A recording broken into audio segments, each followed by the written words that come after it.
Larsatimoana Parpahat dari kelompok 4 sebagai tim kontra untuk memenuhi tugas sejarah Indonesia. Halo, perkenalkan nama saya Nabila Fatimah dari kelompok 4 sebagai tim kontra untuk memenuhi tugas sejarah Indonesia. Halo, saya Fusri Zulfa dari kelompok 4 tim kontra untuk tugas sejarah. Moderator. Perkenalkan nama saya Siti Prajiza dari kelompok 4 sebagai tim pro untuk memenuhi tugas sejarah Indonesia. Halo, nama saya Fadilah dari 12 MIPA 1. Saya dari kelompok 4. Di sini saya sebagai tim pro untuk memenuhi tugas sejarah Indonesia. Hai, perkenalkan nama saya Muhammad Gisdar Abanduinas dari kelompok 4 sebagai moderator untuk memenuhi tugas sejarah. Halo, perkenalkan saya Nyima Sabrina dari kelompok 4 berperan sebagai tim netral untuk keperluan tugas sejarah Indonesia. Halo, saya Rita Rismawati dari kelompok 4 berperan sebagai tim pro untuk memenuhi tugas sejarah Indonesia. Halo, saya Ahmad Sumar Fikri dari kelompok 4 sebagai tim netral untuk memenuhi tugas sejarah Indonesia. Assalamualaikum warahmatullahi wabarakatuh. Waalaikumsalam warahmatullahi wabarakatuh. Kami dari kelompok 4 ingin menanyakan tentang masa Orde Baru pada generasi yang mengalami masa Orde Baru. Pertanyaan pertama yaitu bagaimana pendapat Anda mengenai Orde Baru? Pendapat saya dengan Orde Baru adalah bahwa Orde Baru adalah sebuah masa yang memang harus dilewati oleh bangsa Indonesia sebagai bagian dari sejarah. Pada saat itu disebut Orde Baru pada zaman pemerintahan Soeharto. Semua ada plus minusnya, tapi yang jelas pada masa Orde Baru itu pembangunan berjalan sangat cepat dan insya Allah merata, terbukti dengan adanya satu saja yaitu transmigrasi itu. Yang kedua, bagaimana kondisi negara pada saat masa Orde Baru? Kondisi negara pada saat Orde Baru relatif stabil karena strategi pemerintahan Orde Baru adalah menjaga stabilitas negara. Tanpa stabilitas pembangunan tidak akan berjalan. Itu di Orde Baru. Yang ketiga yaitu apakah Ibu merasakan tekanan politik pada masa Orde Baru? Tekanan politik sebagai pribadi tidak ada karena saya tidak termasuk orang yang bergelut langsung dengan politik, apalagi sebagai ASN. Satu saja yang sikap yang harus diambil seorang ASN atau seorang PNS adalah loyal kepada negara. Jadi tidak ada tekanan dan aman. Bagaimana pendapat Ibu terkait krisis ekonomi yang terjadi pada saat ini? Ya, sebelum terjadinya puncak reformasi Orde Baru digulingkan, itu memang tanda-tandanya adalah terjadi krisis ekonomi ditandai dengan inflasi yang sangat tinggi. Inflasi yang sangat tinggi itu berakibat daya beli rupiah turun. Karena daya beli rupiah turun, uang yang banyak pun tidak bisa untuk bertransaksi dengan normal atau dengan baik. Nah, itu tanda-tanda dari krisis ekonomi yang diperparah ketika terjadi penggulingan atau pengunduran diri Pak Harto sebagai presiden karena tuntutan reformasi, maka semakin tinggi itu ketidakpercayaan. Jadi sudah dipicu menjelang reformasi itu ada ketidakpercayaan kepada pemerintah, otomatis ketidakpercayaan pada perekonomian negara semakin parah, ekonomi resesi dan terjadi banyak crash, penarikan uang dari bank-bank umum sehingga banyak bank yang kelabakan dan tidak sedikit pula bank yang bangkrut karena adanya krisis ekonomi atau misalkan atau pemundulan ekonomi. Dan alhamdulillah pembangunan kegiatan ekonomi berjalan terus dan bisa teratasi dengan baik. Yang terakhir saya ingin bertanya kepada Ibu yaitu bagaimana pendapat Ibu mengenai keamanan masa Orde Baru? Terima kasih. Keamanan secara global itu pemerintah mempunyai strategi tersendiri yang bisa jadi strategi itu sesuai dan tidak sesuai dengan sebagian orang. Nah, yang jelas hal-hal yang berlawanan dengan pemerintahan pada saat itu langsung dibereskan. Nah, itu yang tidak sesuai dengan sebagian besar masyarakat. Tapi pemerintah berpegang bahwa polisi mengamankan negara dengan cara dia, misalkan ada yang namanya Petrus, penembak misterius. Nah, itu adalah salah satu strategi pemerintah kita untuk mengamankan program atau pembangunan negara supaya berjalan baik. Dan itu ada plus minusnya, ada yang dianggap memang dinilai menyalahi hak asasi manusia dan lain-lain. Itu keamanan stabil. Tapi bagi sebagian orang ada hak-hak asasi manusia yang nilai dilanggar. Demikian wawancara dengan Bunda Asih, semoga bermanfaat. Terima kasih. Dadah. Assalamualaikum warahmatullahi wabarakatuh. Kami dari kelompok 4 ingin mewawancarai Bapak mengenai masa Orde Baru. Terima kasih ya percayaannya mewawancarai saya. Cuma sebelum wawancara ada beberapa hal yang harus saya sampaikan. Pertama, kalau terkait masa Orde Baru itu kan Orde Baru itu lengser tahun 90, ya kan? Saya belum lahir. Saya udah lahir, cuma masih umur 10 tahun, masih SD. Jadi mungkin informasi yang akan saya dapatkan dari saya berdasarkan pengalaman saya yang saya alami selama 10 tahun itu. Kemudian dari buku yang saya baca, informasi yang pernah saya baca. Ya. Jadi mungkin saja ada yang salah dari saya. Ya. Gak apa ya? Apa aja mau tanya? Yang pertama, gimana sih pendapat Bapak mengenai Orde Baru? Orde Baru sebenarnya semua presiden bagus di masanya, karena tantangannya beda-beda.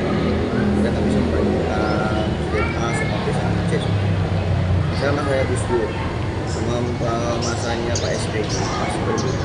Masanya Pak Soekarno itu kan Pak Harto pertama dia yang paling dia berat juga karena memulai awal fondasi Indonesia, ya enggak. Terus masanya Gus Dur juga lagi mengembalikan Indonesia dari terpukan krisma. Jadi beda-beda ya. Pada Orde Baru bagus juga, walaupun ada kekurangannya. Pasti ya ada betul. Nah, mau dari yang mana dulu? Udah. Yang bagus dari bidang apa? Kalau pendidikan gini ya, ini terus terang ya, karena zaman saya SD kan gini, kurikulum itu kalau pendidikan kan apa ya kurikulum? Kurikulum itu harus fleksibel, sesuai dengan perkembangan. Zaman saya waktu SD tidak sama dengan zaman sekarang, ya. Jadi mungkin kurikulum dulu kan ya sesuai dengan zamannya dulu. Karena setiap tahun kan pasti para pemilih pendidikan akan meneliti kurikulum yang mana sih yang lebih tepat untuk Indonesia. Makanya tiap tahun berubah kan. Dulu ada KTSP, ada K13, sekarang yang rasakan merdeka itu sebenarnya untuk perbaikan sudah perkembangan zaman dulu. Kalau nggak salah kurikulumnya apa ya? Memang guru saya tidak ada yang menggunakan kurikulum semacam itu. Karena mungkin memang teknologinya dulu belum sehebat sekarang. Ya, jadi kalau pendidikan bagus, ya bagus, walaupun memang masih terbatas bagus, tapi buktinya bagus. Sekarang, pemimpin sekarang Presiden Pak Jokowi udah untuk ya sekolah dari zaman Orde Baru kan. Pemimpin yang sekarang Pak Asep dia bisa di kepala sekolah, menteri yang sekarang jadi pada menteri. Emang bukan produk Orde Baru? Sekolahnya kan mereka pas sekolah pas kuliah zaman Orde Baru kan. Bagus juga menghasilkan pemimpin yang bagus, ya nggak? Jadi pasti sebenarnya bagus. memang ya kita juga bisa membandingkannya. Masa kita bandingkan zaman dulu sama sekarang, itu sih yang menang zaman sekarang. Dan harus memang bagus zaman sekarang. Kalau zaman sekarang malah kalah sama zaman dulu ya salah. Jadi sebenarnya bagus kalau memang sesuai dengan zamannya. Jadi dulu masih berpusat pada siswa. Ya. Terus muncullah teori-teori baru dalam pendidikan, muncullah tentang sepanjang zaman. Ada teori lain, misalkan discovery learning, ya, tentang pendidikannya. Terus sekarang tuh. Terus ada project based learning, ada lagi program based learning. Itu kan bermunculan setelah itu, ya kan. Jadi sebenarnya bagus, ya itu. Pemimpin sekarang yang sekarang memimpin Indonesia nih, baik dari pemerintah pusat sampai menteri-menterinya sampai daerah sampai sekolah juga semuanya sekolah di zaman orde baru. Jadi bagus. Perbedaannya ada dan hal apanya berguna beda pasti. Informasi yang saya dapatkan waktu SD yang cuma dapat dari apa ya guru. Saya nggak bisa ngakses internet karena ada internet cuma dulu ya. Jangan kan masa SD, masa SMP, SMA saya juga ya. Itu kita cuma bisa tahu dari guru sama dari buku yang kita baca di perpustakaan. Dulu zaman SD, saya SMA. Ya, jadi sama-sama bagus, tapi ya sesuai dengan zaman. Tuh, pendidikan. Jadi kalau dari hal pendidikan yang saya rasakan bagus, cuma memang itu metode yang digunakan tidak bervariatif. Cuma ceramah kok, judulnya masih juga PR. Misalkan project belum terlalu semua sekolah mengadakan project, itu cuma pertemuan yang bagus. Terus dari hal mungkin setelah dulu zaman dulu memang tidak ada tunjangan oleh guru, tidak ada tunjangan. Dulu ada tunjangan. Mulai ada tunjangan itu zamannya Pak SBY, ada sertifikasi. Ya, apalagi sekarang alhamdulillah di zaman era Pak Jokowi, walaupun tidak ada pengangkatan PNS untuk guru, tapi guru lebih sejahtera dengan ada pengangkatan P3. Jadi ya di zaman PSBY ada, tetap ada di zaman Pak Jokowi, tapi ditambah lagi adanya tadi lebih sejahtera. Jadi terus meningkat memang apa lagi?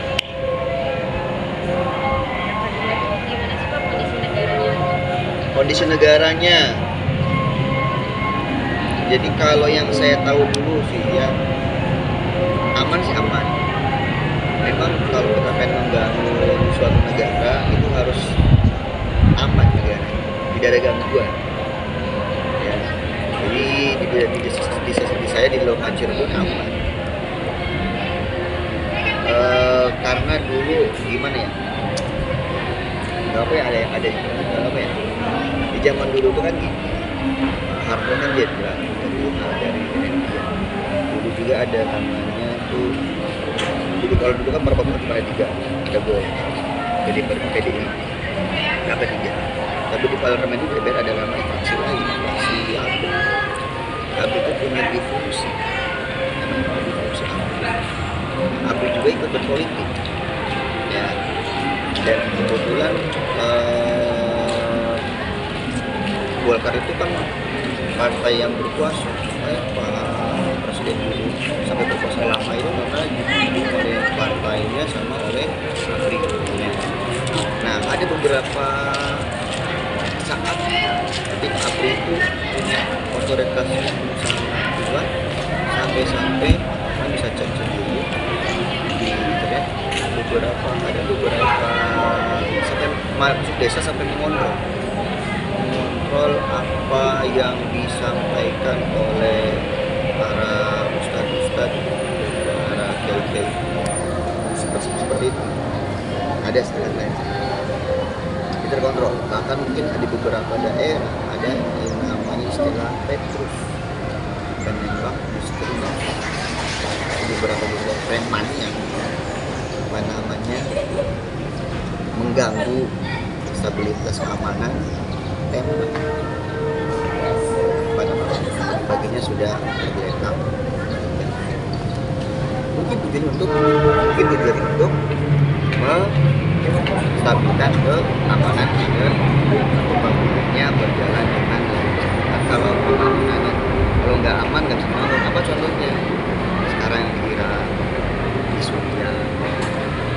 nggak bisa membangun karena nggak aman mereka bergejolak, negaranya mereka aja bergejolak, gimana bisa membangun?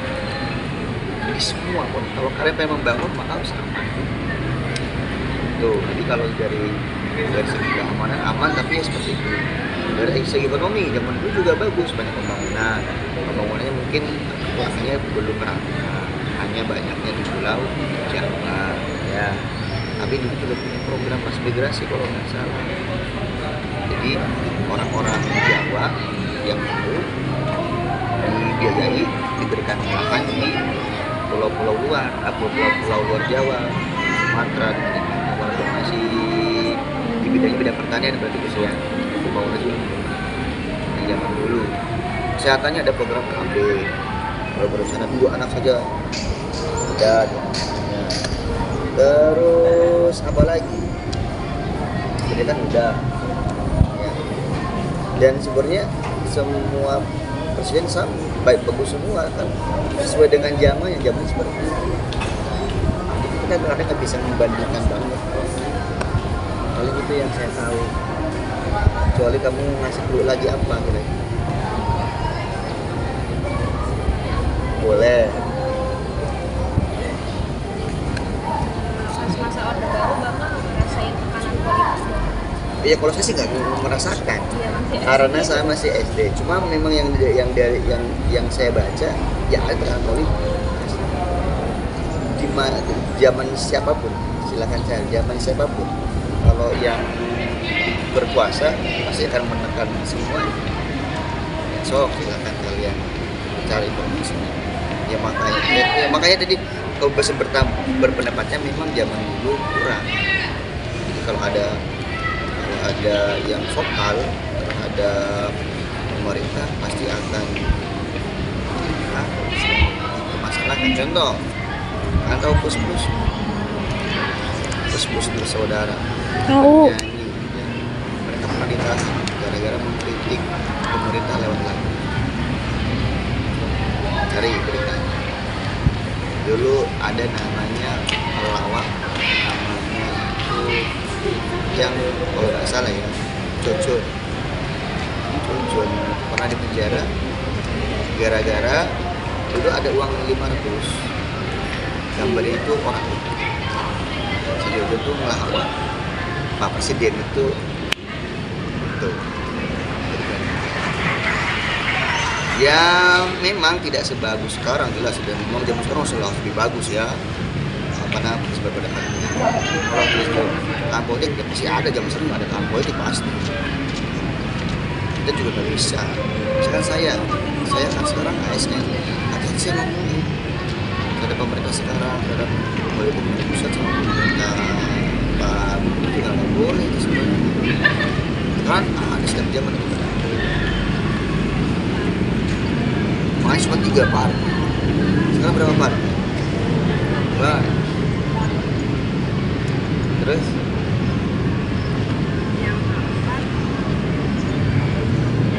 Apa pendapat Bapak mengenai keamanan pada masyarakat? Tadi udah. Kamarnya aman. Malah jarang ada yang demo tuh puncaknya pengen apa namanya mau runtuh itu, pas mau lengser itu demo besar-besaran. Iya, pas di ekonomi itu pun saya sekarang kan ada tragedi itu baru sebenarnya.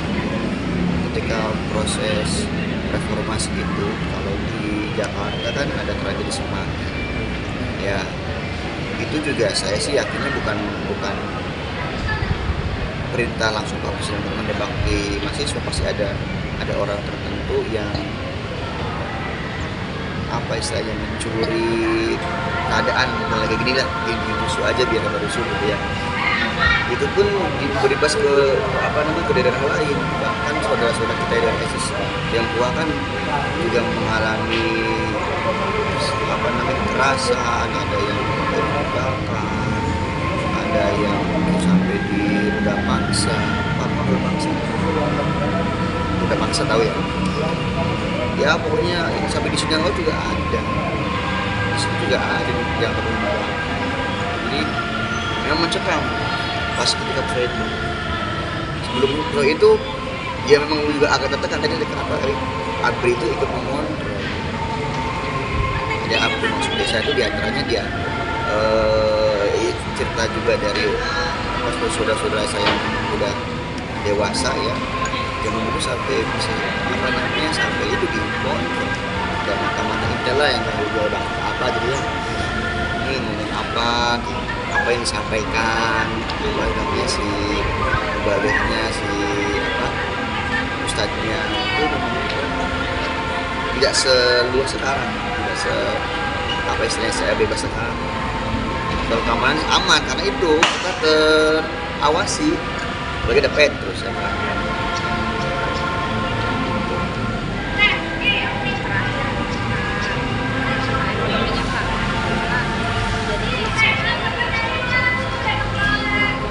Terjadi pas mau lengser, cuma sebelumnya jadi gini ya, setahu saya kalau zaman dulu kan pernah nggak melihat di belakang mobil truk ada gambarnya Pak Harto terus tulisan iya pena zaman itu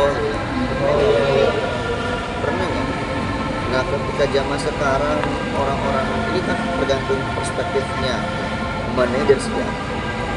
Kalau orang politikus pasti memandangnya akan lebih berat, akan lebih ke segi politiknya.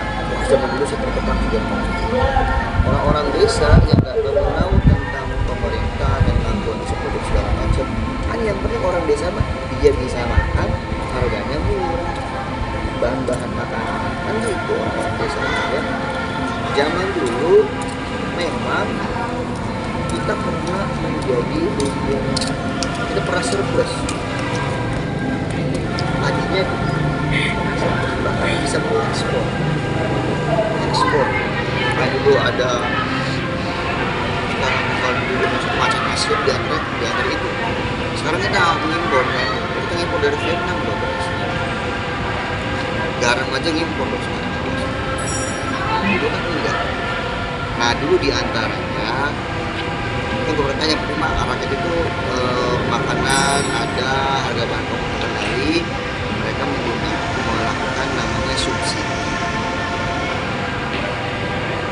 Kenapa bahan pokok bisa murah? Karena harga BBM-nya murah.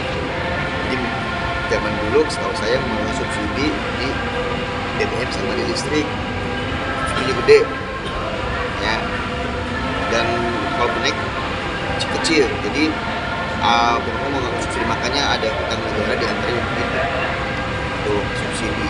Nah, sekarang lama-lama kan berat beban pemerintah ya enggak?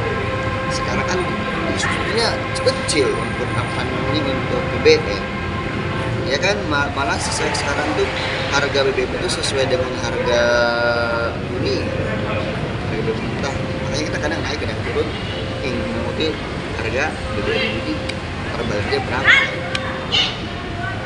Jadi kalau dari ekonomi sih dulu ya kalau orang-orang yang desa anggapnya ya enak zaman dulu makanya seperti seperti itu karena barang-barang murah, pupuk juga ada. Ikannya kenapa masih banyak ya karena ekosistem di lautnya masih bagus ya. Dan ada lagu yang Indonesia tanah surga. Bisa tacekin aja apa aja bisa jadi musuh. Sekarang belum tentu bisa tahu. Nah, evolusi sih. Jadi kalau dari segi apa ini? Krisis ekonomi ya pernah itu pas itu. Jadi itu semuanya pernah ya, tidak hanya Indonesia ya. Korea Selatan juga pernah. Thailand apa Vietnam pernah. Cuma memang Indonesia agak lama, nggak seperti Korea Selatan. Kalau Indonesia ya ada kepentingan politik lain, itu betul-betul kan. Jadi agak lama. Korea Selatan langsung cepat itu, langsung lagi. Kan sama, misalkan bangkitnya lebih hebat Korea. Ya, ada krisis yang ada gitu. Itu krisis moneter yang terkenal tuh pas di dekat 98 akhirnya Pak Harto jatuh gara-gara kalau krisis malah sampai dulu kan rupiah cuma 3.000 loh dengan dolar cuma 3.000, 4.000, 5.000 zaman Pak Harto pas lagi Christmas 15.000 langsung. Zaman dulu gede banget 15.000 loh ya. Masa khusus tuh BBM apa nilai tukar rupiahnya kalah inflasi, harga barang lagi makin tinggi, dapatkannya wah ya udah. Demikian wawancara dengan Bapak Imam. Saya ucapkan terima kasih. Sekian, wassalamualaikum warahmatullahi wabarakatuh. Waalaikumsalam warahmatullahi wabarakatuh. Jadi Suwardi. Bagaimana pendapat Anda mengenai Orde Baru? Nah, berdirinya Orde Baru itu ya sejak kemerdekaan Republik Indonesia. Indonesia dipimpin oleh Presiden Soekarno. Nah, waktu tanggal 30 September tahun 65 terjadilah pemberontakan G30 SPKI. G-nya itu gerakan, S-nya September itu oleh PKI yang menuduh bahwa ada Dewan Jenderal yang akan merebut kekuasaan Presiden Soekarno. Itu yang dipimpin oleh Letkol Untung. Nah, disitulah terjadi penculikan jenderal-jenderal. Kemudian waktu itu Soeharto sebelum jadi jenderal itu memimpin penumpasan gerakan G30 SPKI itu dengan dibantu oleh Pak Edi Sarwo dari RPKAD. Nah, G30 SPKI itu yang terlibat adalah pasukan Cakrawirawa Baret Merah yang dipimpin oleh itu Letkol Untung.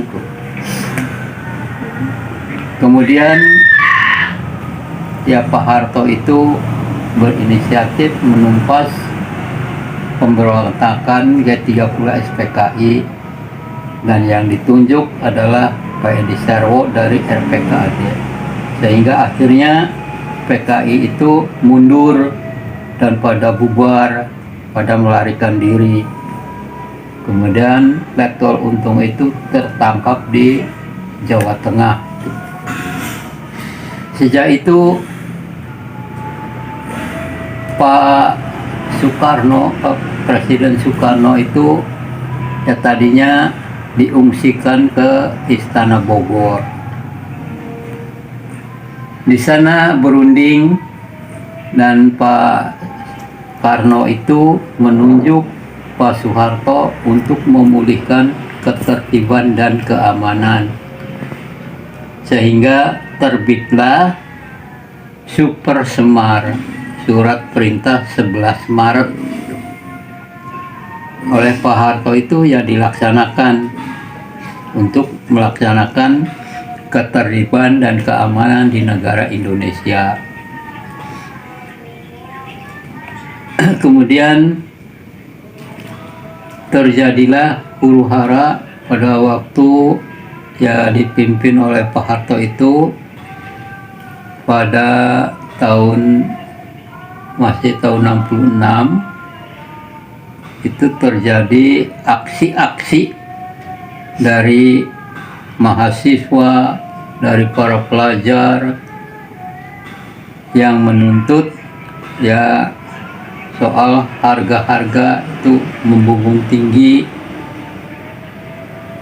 Kemudian terjadinya aksi-aksi itu karena ada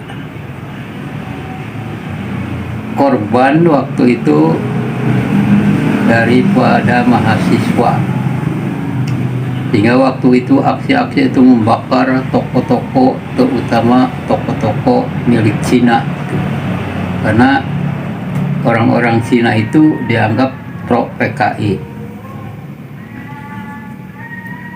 Kemudian ya disitulah terjadilah terjadinya Orde Baru. Pada waktu tahun 67 itu dilaksanakan pemilihan umum pertama, sehingga dimenangkan oleh golongan karya atau Golkar. Waktu itu golongan karya itu belum menjadi partai politik, sehingga mayoritas pemilihan umum itu dimenangkan oleh Golkar dan menunjuk presidennya itu adalah Presiden Soeharto. Kemudian setiap 5 tahun sekali diadakan pemilihan umum. Dalam sidang MPR, DPR itu Presiden Soeharto ditunjuk lagi untuk memangku jabatan Presiden Republik Indonesia yang kedua. Pemilihan umum lagi dimenangkan lagi oleh Golkar. Ya, Presiden Soeharto lagi yang ditunjuk menjadi presiden. Karena pada waktu itu presiden itu dipilih oleh MPR dan DPR. Sehingga sampai tahun 1998 kalau tidak salah tuh ya. Nah, di situ ada gerakan daripada mahasiswa lagi untuk menuntut Presiden Soeharto mundur dari jabatannya, sehingga dari Orde Baru menjadi dari Orde Baru menjadi Orde Reformasi. Pada waktu itu Pak Harto mundur dan diberikan wewenang kepada Habibie. Habibie hanya menjabat presiden itu kurang lebih 1 tahun. Kemudian Habibie waktu itu Timur bergabung dengan Indonesia, dan oleh Habibie itu dikembalikan lagi ke haknya. Setelah Presiden Habibie itu yang menjadi presiden adalah Abdurrahman Wahid. Abdurrahman Wahid kemudian meninggal, diganti oleh Ibu Megawati. Dan yang seterusnya presiden itu dipilih langsung oleh rakyat, yaitu melaksanakan demokrasi. Pada waktu pemilihan yang dipilih oleh rakyat itu setelah Ibu Megawati, ialah yang terpilih adalah Bambang Yudhoyono, Jenderal Bambang Yudhoyono. Bambang Jenderal Yudhoyono itu menjabat presiden 2 kali. Dan setelah Bambang Yudhoyono itu pemilihan presiden lagi, yang terpilih adalah Presiden Megawati Soekarno. Setelah Presiden Megawati, terjadilah pemilihan presiden lagi, yang terpilih adalah Presiden Jokowi. Kalau tidak salah itu Megawati dulu tak? Ya, Megawati dulu. Kemudian ada pemilihan presiden, itu yang terpilih Bambang Yudhoyono, dan ada pemilihan presiden lagi, yang terpilih adalah Presiden Jokowi sampai sekarang. Bagaimana kondisi negara pada saat masa Orde Baru? Ya, tadinya sih aman-aman saja.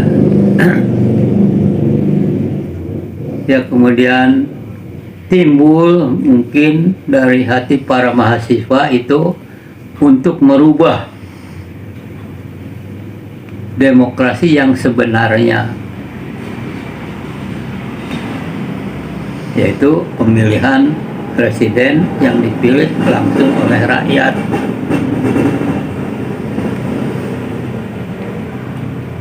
Berikutnya, bagaimana pendapatmu mengenai keamanan masa Orde Baru? Ya, tadinya sih aman-aman saja, sehingga tidak ada gejolak apa-apa. Bagaimana pendapatmu mengenai krisis ekonomi yang terjadi pada saat itu? Ya, krisis ekonomi pada waktu ya kurang baik, sehingga pada waktu pertama itu terjadilah istilah burak 1000 jadi seperak, sehingga harga beras membumbung tinggi. Kemudian produksi beras itu dari masing-masing daerah itu tidak mensuplai ke daerah lain, jadi untuk daerah sendiri-sendiri. Terima kasih. Ya, terima kasih kembali. Dengan Ibu siapa? Dengan Ibu Ida, ya. Bagaimana kondisi negara pada saat masa Orde Baru? Kondisi negara pada saat masa Orde Baru, kita bisa swasembada pangan, terus bisa Indonesia dijuluki katanya sebagai macan Asia. Yang militer? Iya, militer juga bagus. Apakah pada masa Orde Baru Anda merasakan tekanan politik? Iya, karena pada masa Orde Baru untuk pegawai negeri, khususnya ya PNS itu anaknya harus mengikuti orang tuanya untuk pilihan politiknya ke salah satu partai. Partai apa? Golkar. Bagaimana pendapatmu mengenai keamanan masa Orde Baru? Keamanan masa Orde Baru cukup aman pada saat itu, karena kalau ada pemberontakan atau apapun itu langsung diredam. Bagaimana dengan kasus Mas Rina? Mas Rina, ya itu salah satu kasus yang sangat viral pada masa saat itu, pada masa Orde Baru, sangat viral sekali. Itu tentang buruh ya. Iya. Bagaimana pendapatmu mengenai krisis ekonomi yang terjadi pada saat itu? Krisis ekonomi bisa terjadi itu karena pada saat itu inflasi tinggi, kemudian utang luar negeri juga tinggi, kemudian banyak ketimpangan sosial, kesenjangan sosial. Sebetulnya Orde Baru itu melaksanakan programnya itu banyak sekali di segala bidang, cuma karena tidak meratanya itu sehingga timbul kesenjangan sosial, ekonomi. Terjadilah krisis pada tahun 1998. Terima kasih. Sama-sama. Assalamualaikum warahmatullahi wabarakatuh. Waalaikumsalam warahmatullahi wabarakatuh. Halo semuanya, apa kabar? Semoga sehat selalu ya. Selamat datang di podcast kelompok 4 Sejarah Indonesia kelas 12 MIPA 1. Perkenalkan, nama saya Muhammad Rizky Ramadhan Yunas selaku moderator dalam diskusi kali ini. Hari ini kita akan membahas mengenal masa Orde Baru. Kalian pasti gak asing kan sama Orde 1 ini. Walaupun kita tidak mengalami masa Orde tersebut, kita pasti tahu dari cerita orang tua kita atau dari berbagai sumber di internet. Nah, Orde Baru sendiri itu orde pada masa pimpinan Bapak Soeharto, tepatnya pada saat dikeluarkannya surat perintah 11 Maret 1996 sampai tahun 1998. Pada masa itu, sistem pemerintahan yang diterapkan adalah presidensial dengan bentuk pemerintahan republik dan menggunakan UUD 1945 sebagai dasar konstitusinya. Untuk membahas mengenai masa Orde Baru dan apa sajakah kebijakan yang diterapkan pada masa Orde Baru tersebut, kita mulai sesi diskusi dengan beberapa narasumber. Dari tim pro ada Siti Alinda, Siti Nur Aziza, Risma, dan selanjutnya ada tim kontra, ada Nabila, Larasati, dan Fasya. Dan untuk tim netral yaitu ada Ahmad Mustafa Al-Fikri dan Nyimas Sabrina. Baik, langsung saja kita mulai pembahasan yang pertama, ada tentang keamanan negara. Menurut narasumber, yang didapat keamanan negara sangat aman terkendali karena adanya Petrus dan ABRI yang keliling untuk mengontrol. Bagaimana menurut pendapat ketiga tim? Saya adalah Nada Petrus itu melanggar hak asasi manusia. Menurut saya, dengan adanya Petrus, angka kejahatan menurun signifikan, khususnya tahun 1983. Izin menambah pendapat dari Arin, dikutip dari kompas.com, kejahatan kekerasan di Yogyakarta menurun dari 57 menjadi 20, dan di Semarang turun dari 78 menjadi 50. Tetapi meskipun begitu, peristiwa penembakan misterius merupakan salah satu pelanggaran HAM berat yang pernah terjadi di Indonesia. Alasan Petrus masuk ke dalam kasus pelanggaran HAM berat karena aksi mengadili seseorang dengan pembunuhan tanpa melalui jalur hukum. Namun dengan adanya Petrus, keamanan negara stabil dan tidak terdapat banyak aksi demo. Keamanan negara memang harus stabil agar negara tidak terjebak dalam krisis yang bisa terjadi kapan saja. Namun jika dilakukan dengan merenggut HAM, itu juga bukan hal yang sepatutnya. Memang dalam menjaga stabilitas negara pasti perlu banyak pemikiran agar terwujud keamanannya. Asalkan kita bisa menyikapinya dengan benar dan jika tidak melanggar HAM. Selanjutnya dalam bidang ekonomi, pada awal kelahirannya Orde Baru memang memfokuskan programnya terhadap pembangunan ekonomi. Hal ini didasarkan kepada kondisi ekonomi Indonesia di awal Orde Baru yang cukup memprihatinkan, sehingga fokus ekonomi harus berdasarkan pada amanat sila untuk menciptakan kemanusiaan yang adil dan beradab. Dalam programnya, pemerintah Orde Baru menetapkan dua kebijakan ekonomi, yakni jangka panjang dan jangka pendek, atau yang disebut strategi kembar. Jangka pendek berupa stabilisasi harga beras pada tingkat yang terjangkau, sedangkan jangka panjang yakni merancangkan target swasembada mutlak dari tercapai pada tahun 1984. Bagaimana menurut ketiga tim? Menurut saya, swasembada pada saat Orde Baru membuat keadaan ekonomi stabil, karena harga pangan pada saat masa Orde tersebut kurang. Menambahkan pendapat dari Nun, dikutip dari website Historia, pada saat Orde Baru, Indonesia mampu mengimpor beras ke luar negeri. Capaian swasembada beras juga membuat organisasi pangan dan pertanian FAO menganugerahi Indonesia medali penghargaan di Roma pada 1985. Walaupun Indonesia menjadi negara swasembada beras, hal tersebut tidak diketahui karena pada tahun 1980 produksi beras di Indonesia berkurang setiap tahunnya. Swasembada beras juga merupakan hal yang membutuhkan upaya panjang dan pembiayaan besar. Namun pada masa tersebut, sistem pertanian di Indonesia sangat bagus dan sangat tertata sehingga dapat terlaksana dengan lancar. Namun metode tersebut juga dirasakan semacam pemaksaan dari penguasaan kepada rakyatnya. Dalam masa Orde Baru, Soeharto sering kali menggunakan kekerasan sebagai alat untuk memecahkan masalah seperti kasus sengketa agraris. Stabilitas ekonomi negara memang perlu dipikirkan lebih matang agar terwujud. Namun, jika berisiko tinggi, sebaiknya dihentikan bagaimana mendapatkan hasil yang terbaik. Mungkin dalam mewujudkan hal tersebut perlu berbagai cara dan tanggapan agar menjadikannya pelajaran agar tidak terjadi kemudian hari. Itulah diskusi dari kelompok 4. Sekian diskusi mengenai kebijakan masa Orde Baru dan pendapat menurut pandangan kita semua. Saya tutup diskusi ini, semoga bermanfaat bagi kita semua. Mohon maaf bila ada kesalahan kata dalam bertutur kata. Terima kasih atas perhatiannya. Wassalamualaikum warahmatullahi wabarakatuh. Waalaikumsalam warahmatullahi wabarakatuh.